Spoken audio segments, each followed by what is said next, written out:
Haleluya. Shalom saudara yang dikasihi Tuhan Yesus Kristus. Shalom. Ada dua jenis doa dalam arti ada doa yang melibatkan perkara-perkara dunia ini, artinya meminta sesuatu. Memang dalam doa Bapa kami ada dua macam, yaitu doa yang di dalamnya tidak minta sesuatu tetapi hanya mengagungkan. Bapa kami di surga, dikuduskanlah namamu, datanglah kerajaanmu, jadilah kehendakmu di bumi maupun di surga. Itu penyanjungan kebutuhan rohani terlebih dahulu. Berikanlah makanan kami pada hari ini secukupnya. Itu bicara kebutuhan dari hari ke hari. Kelemahan kita selama ini, orang-orang Kristen pada umumnya, dia berdoa dalam arti hanya memerlukan kebutuhan jasmani. Doa kita seharusnya tidak mementingkan atau tidak memfokuskan perkara-perkara dunia. Sebab Alkitab berkata Bapa di surga tahu semuanya itu. Sehingga tidak heran ada jemaat Tuhan yang jarang dan tidak pernah menyembah Tuhan. Sedangkan saat kita menyembah Tuhan, kami menyembah Engkau, kami memuliakan, kami meninggikan Engkau Allah yang kudus, haleluya. Itu kita nanti di surga, pekerjaan kita hanya menyembah Tuhan. Oleh sebab itu bagi jemaat yang setiap waktu belum biasa menyembah Tuhan karena kesibukannya, beri waktu untuk menyembah. Sebab saat kita menyembah Tuhan, kuasa Allah turun atas kita. Saya khawatir ada di antara kita yang bukan tidak pernah, tetapi jarang, bahkan sangat jarang memberi waktu Tuhan untuk menyembah. Ini power of spirit kita. Ini kekuatan rohani kita. Sebab Allah yang kita sembah adalah Allah yang tahu kebutuhan. Kita tidak perlu menyampaikan proposal apa yang Tuhan apa yang kita minta pada Tuhan atau yang menjadi kebutuhan kita. Tuhan tahu, Bapa surga tahu semuanya itu. Tetapi cari dahulu kerajaan Allah. Ini memiliki arti yang macam banyak. Saudara-saudara yang dikasihi Tuhan Yesus Kristus, dalam Kisah Rasul pasal 2, kita buka HP kita masing-masing ya, atau Alkitab kita. Kisah Rasul pasal 2, ketika tiba hari Pentakosta, semua orang berkumpul di satu tempat. Tiba-tiba turunlah dari langit suatu bunyi seperti tiupan angin keras yang memenuhi rumah di mana mereka duduk, dan tambahlah kepada mereka lidah-lidah seperti nyala api yang bertebaran dan hingga pada mereka masing-masing. Maka penuhlah mereka dengan Roh Kudus, lalu mereka mulai berkata-kata dalam bahasa-bahasa lain seperti yang diberikan oleh Roh itu kepada mereka untuk mengatakannya. Ya, mereka mulai berkata-kata dalam bahasa-bahasa lain, bahasa-bahasa asing, senolalia, yaitu bahasa yang Petrus dan teman-temannya tidak pernah dia pelajari, tapi dia mengatakan itu. Ketika bunyi itu berkumpul orang banyak, mereka bingung karena mereka masing-masing mendengar rasul-rasul itu berkata dalam bahasa mereka sendiri. Ya, ada Mesopotamia, Kapadokia, Frigia dan lain-lain. Saudara baca. Nanti kan kita akan belajar tentang arti apa itu perbedaan glosolalia dan senolalia itu. Saudara yang dikasih Tuhan, manifestasi adalah perwujudan suatu pernyataan, perasaan dan pendapat, atau perwujudan dalam bentuk dan sesuatu yang tidak terlihat. kita mesti harus memanifestasikan, mewujudkan, memperlihatkan, sehingga orang mengerti.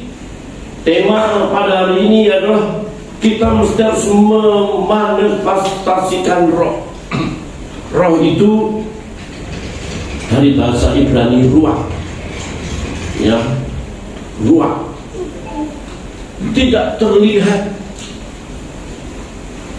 Minggu pertama nanti saya akan bicara tentang Allah Tritunggal. Minggu pertama saya berharap saudara bisa datang. Ini merupakan suatu pelajaran. Kita belum sempat membuat konsel dari satu ke satu, dari beberapa kelompok-kelompok yang sudah kita buat. Kita hari ini bicara soal Roh Kudus. Roh Kudus itu bukan kuasa, tapi Roh Kudus itu pribadi yang memiliki kuasa. Ya, Roh Kudus itu bukan kuasa saja, tetapi Roh Kudus adalah apa? Pribadi.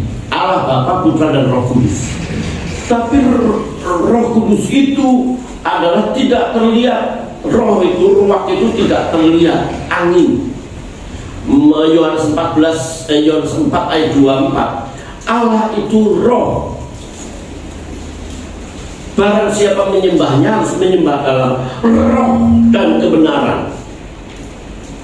Roh, kan manusia itu, yang namanya manusia itu bujiwaran roh. Roh itu pribadi yang terdalam, yang terkoneksi dengan Allah, ya, yang tidak dimiliki oleh binatang dan tumbuh-tumbuhan. Tapi manusia punya roh, di mana roh itu sinyal di mana kita dapat memiliki hubungan dengan penciptanya. Allah itu roh, memiliki arti kalau teks dan konteks Yohanes 4 itu, Allah itu roh karena orang-orang wanita Samaria itu kiblatnya di Gerizim, di Gunung Gerizim. Ada kiblatnya, tapi Tuhan berkata Allah itu roh, nggak perlu kiblat, nggak perlu menghadap ke utara, ke timur, ke selatan, ke atas, ke bawah. Allah itu ada di mana-mana. Allah itu tidak dapat dibatasi oleh tempat dan waktu. Jadi nanti kalau saudara bertanya, orang Kristen kiblatnya di mana? Nggak ada kiblat. Why? Allah itu apa? Roh. Allah tidak terikat oleh waktu dan tempat. Dan Allah itu juga tidak dapat dibayang-bayangkan. Allah itu juga tidak dapat diwujudkan dengan patung atau gambar oleh apapun. Makanya dalam Keluaran pasal 20 ayat yang ke-1, 2, 3 itu, aku Tuhan Allah yang mengeluarkan dari tanah Mesir dan tempat perbudakan, jangan ada pada Allah lain di hadapanku, jangan membuat bagimu patung yang menyerupai apapun di bawah bumi ini, dan engkau sujud menyembah. Membuat patung Allah itu berarti melecehkan dan tidak menghargai. Saudara, Roh Kudus itu ruach, ya, Holy Spirit.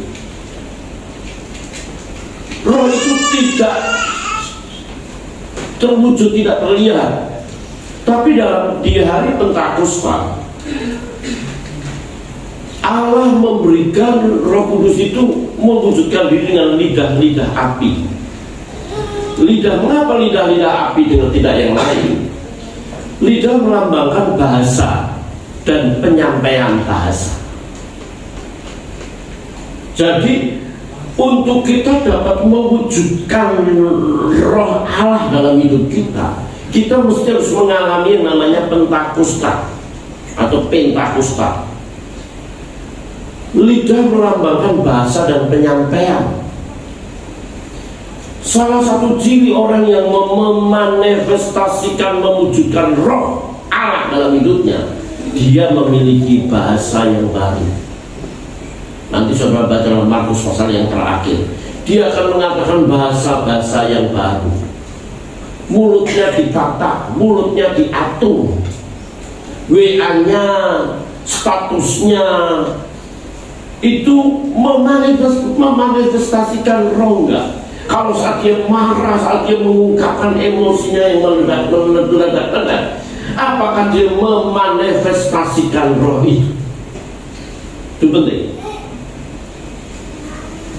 Saudara-saudara yang dikasih Tuhan, Ini karena lidah inilah yang membuat kekristenan menyebar di seluruh dunia ini. Karena ada penyampaian bahasa melalui lidah. Lidah ini bisa dipakai Tuhan untuk menyampaikan sesuatu berita Injil. Kalau nanti saudara baca dalam Yakobus pasal 3, jangan semua orang mau jadi guru. Sebab guru itu hukumannya lebih berat. Karena guru itu lebih tahu terlebih dahulu. Guru itu ngomong, kerjanya pakai lidah, bicara, apalagi pendeta, hamba Tuhan yang menyampaikan firman Tuhan. Jangan hanya bicara, tapi tidak bisa melakukan. Dan itu begitu sangat ironis. Tapi saya puji Tuhan di tempat ini tidak ada seperti itu. Kalau hanya bicara, semua orang bisa. Bicara yang diurapi, bicara yang penuh dengan roh. Dan banyak hamba-hamba saya khawatir. Hamba-hamba Tuhan yang hanya asal bicara di mimbar, nanti suatu kali kelak ketika dia Tuhan datang, Tuhan berkata, aku tidak kenal kau. Tuhan, aku sudah menyembuhkan demi namamu, aku sudah bernubuat demi namamu. Aku menyalahkan engkau karena engkau tidak melakukan kehendak Bapa. Telema, kehendak itu telema. You will be done. Jadilah kehendakmu. Berarti apa yang di-oke Tuhan, apa yang di-yes Tuhan, apa yang dimau Tuhan, itu yang kulakukan, itu manifestasi. Tetapi kata telema itu juga menunjukkan sesuatu yang bisa dinikmati, menyenangkan bahasanya. Makanan ini dapat disenangkan. Dan banyak orang kalau dia sebatas dia dapat menyembuhkan, terus kemudian orang mengacungkan jempol, dia sudah mendapat upahnya. Dia khotbah kemudian dapat persembahan kasih, sekali khotbah 5 juta, 10 juta. Saya khawatir mereka sudah mendapat upahnya di dunia ini. Ada banyak orang-orang, saya tidak mau menghakimi, Pak khotbah di sini jam, terus 2 hari, Pak khotbah di tempat saya Pak ya. Dia pikir, oh yang pertama gereja kecil, yang kedua gereja besar, PK-nya lebih besar. Udah, saya lepas. Maaf, saya ada masakanmu ada. Saya khawatir orang yang hanya khotbah seperti ini, penyampaian firman Tuhan seperti ini, saudara. Saya khawatir suatu kali aku tidak mengenal engkau.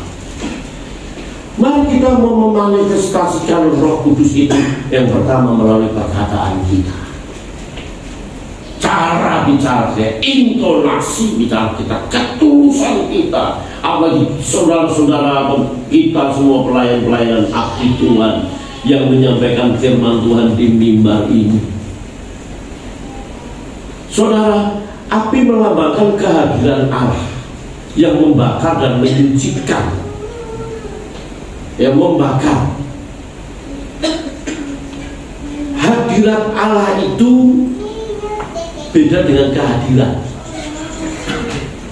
Allah itu hadir dimanapun. Allah hadir dimanapun dalam arti Allah itu tahu dimanapun kita berada.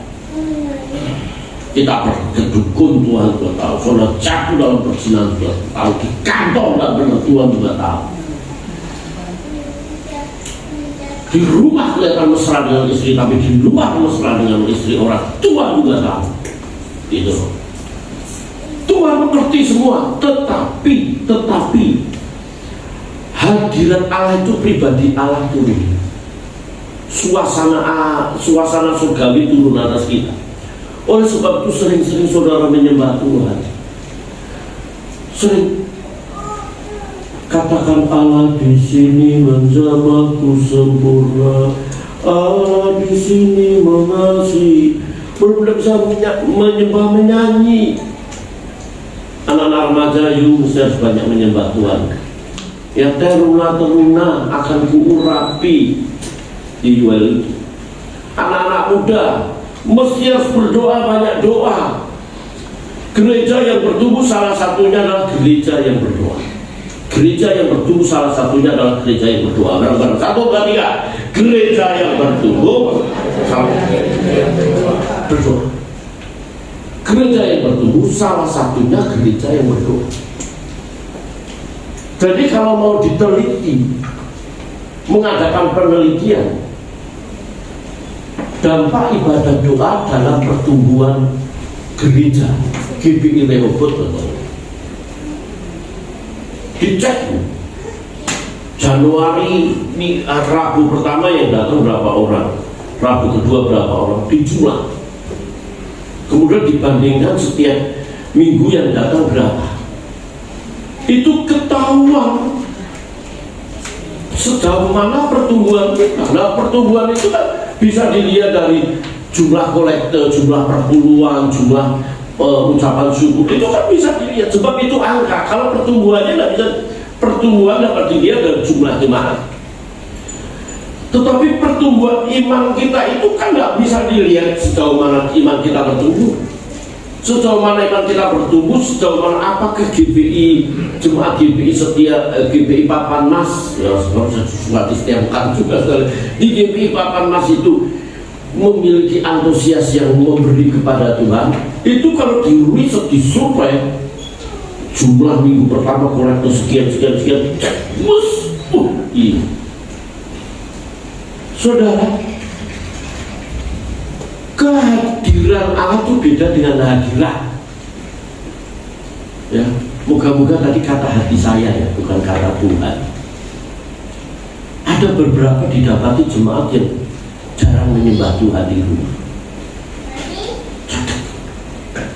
Entah itu kata hati saya atau kata Tuhan, saya juga nggak tahu. Saat kita menyembah Tuhan tuh, ada umatku yang jarang menyembah Tuhan. Moga-moga tidak benar. Semua jemaat GBI Bapak Mas suka menyembah Tuhan di rumah. Amin. Jangan hanya Tuhan kami mau makan dan berkati amin. Tuhan kami mau tidur, Tuhan jaga kami. Tuhan itu bukan satpam Anda. Walaupun Anda tidak berdoa pun Tuhan jaga. Sebab Tuhan juga menjaga orang kafir. Kalau orang yang tidak mengenal Allah juga dijaga Tuhan. Dia juga dapat matahari, dia juga dapat bulan. Tetapi mereka kan tidak sembah Yesus. Tidak berkata begitu. Datang ke hadirat itu menyembah. Kita tidak dapat melihat Allah, tapi hadiratnya itu kita rasakan. Hadiratmu, 1, 2, 3. Hadiratmu Tuhan terus kurasakan, terus kekudusan-Mu Bapa.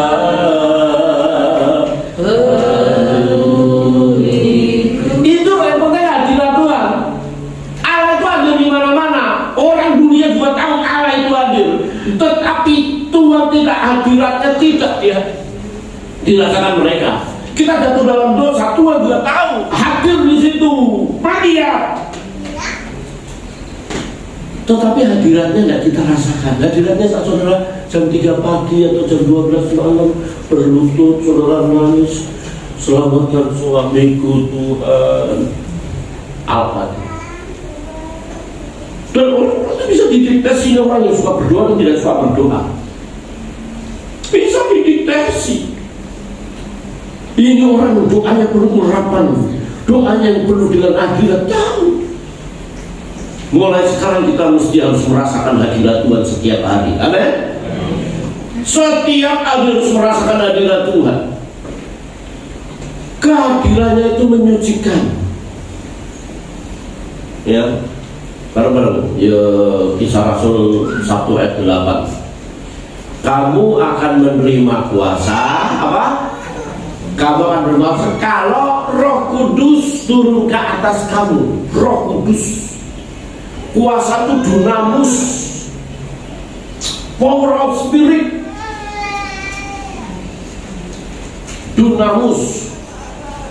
Dunamus itu kekuatan yang mengubah. Kemarin saya khotbah di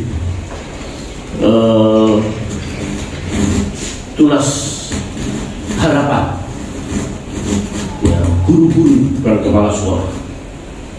Saya bicara, jadilah kuat. Kuat itu dunamus. Kuat adalah kuasa yang mengubah. Guru adalah agen perubahan. Ya, guru adalah agen perubahan. Kita diubah untuk mengubah yang lain. Dunamus itu mengubah. Dunamus itu berubah. Jadi kalau anak Tuhan itu doanya kuat tapi masih hidup dalam dosa, saya nggak percaya, nggak merasakan ada Tuhan. Apalagi orang sudah berdoa tapi masih punya jimat, masih suka dirasuk setan. Orang Kristen bisa dirasuk setan gak sih? Bisa. Tuhan Yesus sendiri berkata dalam kitab Lukas 11 atau 12, kalau hati kita sudah penuh, rumah itu udah bersih, tetapi ditinggal, yang tadinya ada kuasa tegel setan sudah dibersihkan, tetapi ditinggal dikosongkan, roh itu 7 kali lebih jahat masuk ke dalam. Hati kita ini kan rumah kita. Hati kita itu gudangnya perbuatan dan perkataan kita. Bagaimana kita dapat memanifestasikan roh itu kalau hati kita tidak dipenuhi dengan kuasa Allah? Orang yang dipenuhi dengan kuasa Allah tidak sembarangan ngomong. Kuasa Allah yaitu firman Tuhan dalam hati kita. Maka perkataanmu telah, itu lagu lama ini, ku taruh dalam hatiku. Terus apa? Supaya jangan apa saudara? Aku berdosa padamu. Kalau hati kita ada firman, bicaranya pasti juga firman. Apa yang masuk itu yang pasti keluar. Tidak mungkin makan jengkol keluar bau pete, ya kan? Rasionya kan begitu. Makan pete pasti bau pete. Tidak mungkin makan pete bau jengkol. Makan pete ya, udah ketahuan. Yang dikonsumsi apa ini? Bau durian. Habis makan durian, tidak mungkin habis makan jengkol bau durian, kan? Kalau hati kita itu dengan tulus, penuh kasih, ada pengampunan, saudara-saudara yang dikasih Tuhan, maka yang keluar itu manifestasi roh. Yuk, Rom 8 ayat 14.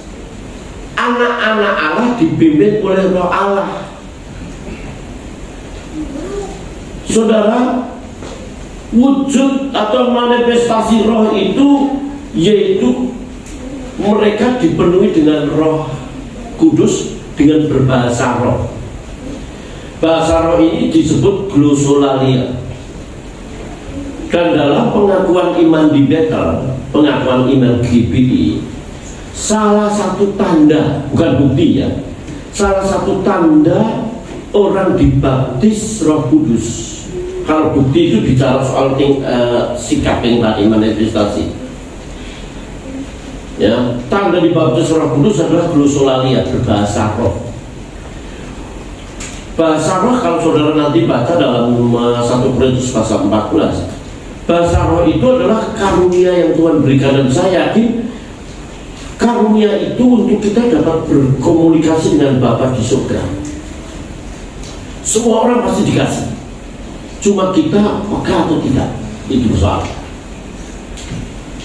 Dulu saya kenal bahasa roh ini di GUP, Gereja Utusan Pentakosta Pasar Legi.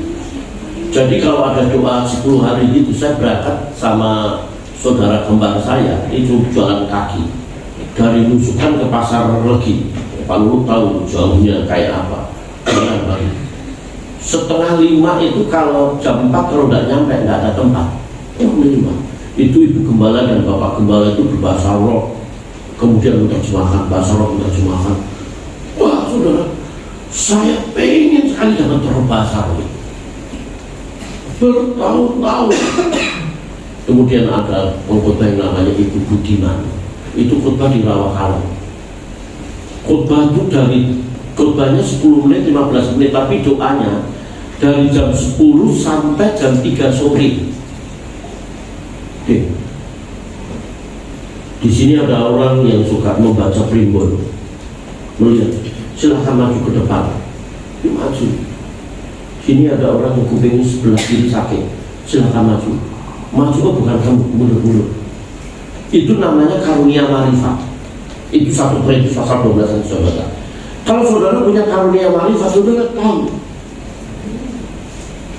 Nah, itu saya gemeter di belakang. Saya disamperin saudara, saya tidak mau mati. Aku akan memberkati engkau menjadi hamba. Waktu itu saya suka cita sekali. Saya berpikir Roh Kudus. Itu glosolalia.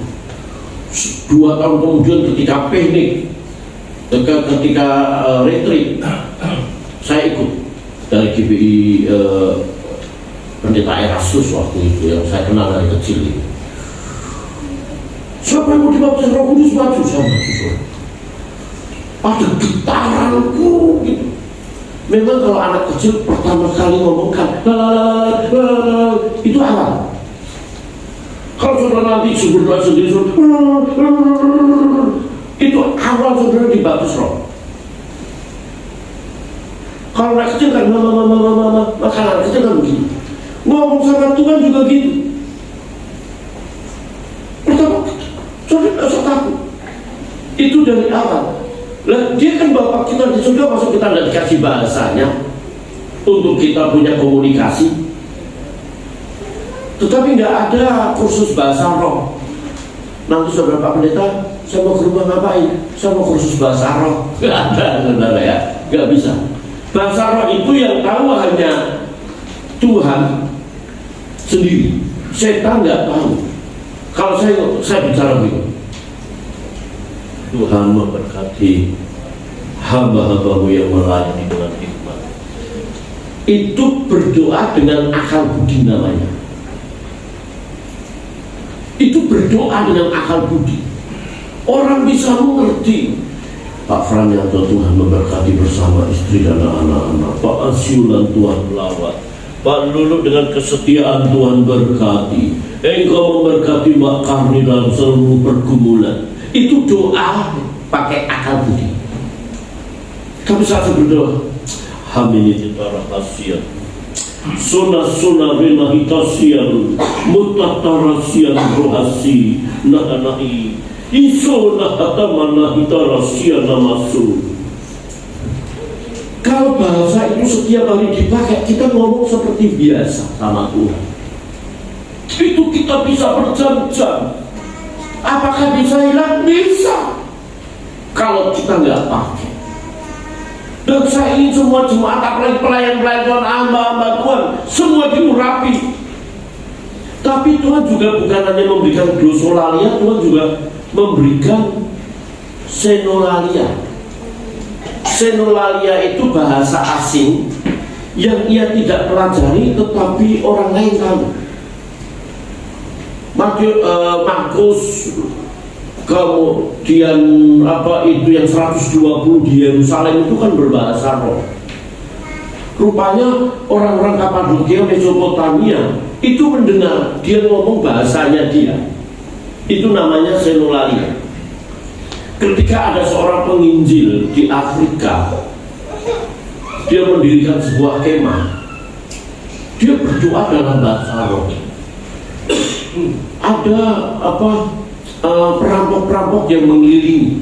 Tapi ketika dia berdoa dalam bahasa roh, dia berdoa dalam bahasa Afrika ini. Orang-orang mulai mundur. Orang-orang mulai mundur. Perampok-perampok mulai mundur.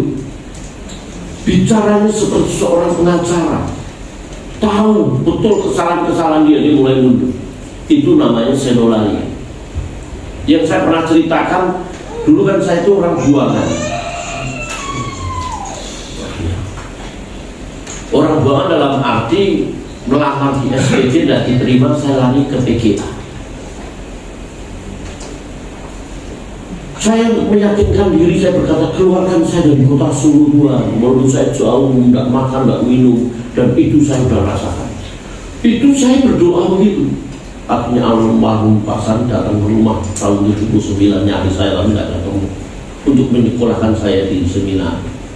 Tetapi ketika berdoa bahasa roh, teman saya dari NTT ngomong bahasa Jawa halus, ngomongnya halus gitu. Tapi saya kena, saya yakin saya dipilih, saya dipakai Tuhan, saya jadi hamba Tuhan. Itu orang NTT. Saya nanya, jadi ini kamu bisa ngomong bahasa Jawa ya? Enggak Pak, enggak bisa ngomong Jawa. Dia enggak tahu, dia ngomong bahasa Jawa. Itu namanya apa tadi? Senolalia. Saudara, saya Pentakosta adalah hari yang dinantikan oleh umat Israel, karena termasuk hari besar. Pentakosta dalam perjanjian baru merupakan pencurahan Roh Kudus. Roh Kudus dicurahkan dalam kehidupan orang percaya pada waktu itu. Tuhan Allah membuka era baru, zaman baru. Melalui kuasa Roh Kudus itu semua dipenuhi dengan Roh dan dia berbicara. Ada tandanya, ada buktinya, ada manifestasinya. Nah, apa artinya kita dipenuhi dengan Roh Kudus kalau itu tidak real dalam hidup kita? Saudara-saudara, kuasa itu dicurahkan hanya melalui doa. Pada waktu itu melalui firman juga bisa. Orang dengan firman Tuhan dan dipenuhi dengan Roh Kudus. Untuk kita dipulihkan, itu pekerjaan Allah sendiri. Turunlah dari langit, tiba-tiba suddenly, tiba-tiba. Artinya tidak dapat diprediksi, tidak diramalkan akan apa yang Allah perbuat. Jadi kita tidak bisa mendekati Tuhan. Tuhan bisa bertindak sewaktu-waktu, saudara. Allah mengetahui kerinduan para muridnya 120 orang itu yang berdoa di Yerusalem. Nah, kita semua kan rindu diurapi Tuhan, kita semua rindu diberkati Tuhan, kita rindu semua diurapi Allah. Tetapi persoalannya, kalau kerinduan itu